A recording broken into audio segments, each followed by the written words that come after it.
Hi, I'm Rob Van Raphorst. Welcome to MBA Now. With us today is Ben Wu, who is the Executive Director of LoanScorecard. Ben, thanks for being here. Sure. Thank you for having me. First, I want to ask you about the fully digital mortgage. What is it exactly, and what impact does it have on somebody's business? Sure. Maybe to start off, what is it not, right? So it's not about not having people involved in the transaction. It's not about not having human hands on the loan file.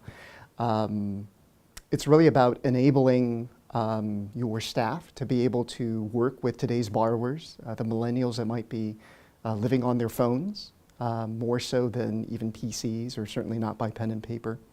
And I think it's about making sure that you are handling that borrower without having to go through traditional kind of paper-based processes.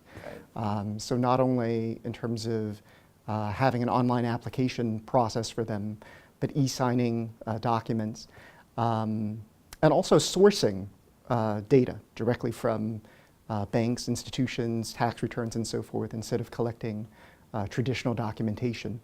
And really helping the borrower to be able to get a lending decision faster, and without bias. Now, you served on ResTech, which is MBA's Technology Council. What benefit did you get out of it, and what benefit do members get out of participating within MBA? Sure. Yeah, I think the MBA provides a lot of great forums, ResTech, MISMO, and so forth, really kind of bringing like-minded professionals together to solve industry-wide problems. Right. So these days, mortgage participants and technology vendors are really connected more so than ever before. So it behooves us to kind of get together and collaborate and look at these problems together. Even just participating on panels at MBA conferences, I can't tell you the number of times when the panelists have really just appreciated the dialogue that we've had together on stage and being able to bounce ideas off each other. Let's turn to LoanScorecard for a second. Tell me a little bit about what's going on there and really where you think the industry is headed. Sure. So we're really focused on automated underwriting. We like to think ourselves as sort of the third leg to the stool, sort of in addition to DU and LPA, but more focused on non-agency underwriting.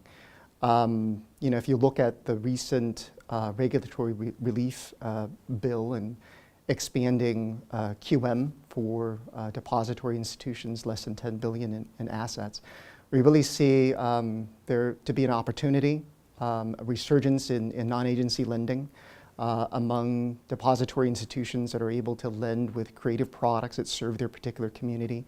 And even in the secondary market, especially if the CFPB does expand the QM box, we see originators and investors kind of getting more comfortable with non-agency products. Yeah. Ben, thanks so much for coming by and talking about LoanScorecard and all the great things you're doing there, and also about participating within MBA. Yeah, great. Thank you very much. Be sure to follow us on Twitter at MBA Mortgage and like Mortgage Bankers Association on Facebook and Instagram.